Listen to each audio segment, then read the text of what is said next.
Can a typhoon produce tornadoes? The short answer is absolutely.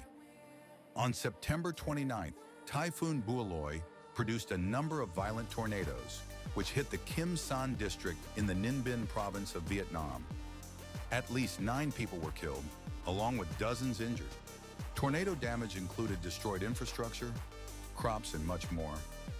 This is more common than you think, with around 60% of all tropical storms spawning dozens of tornadoes, sometimes even more. Hurricane Ivan holds the record with a stunning 120 confirmed tornadoes. Follow for more facts.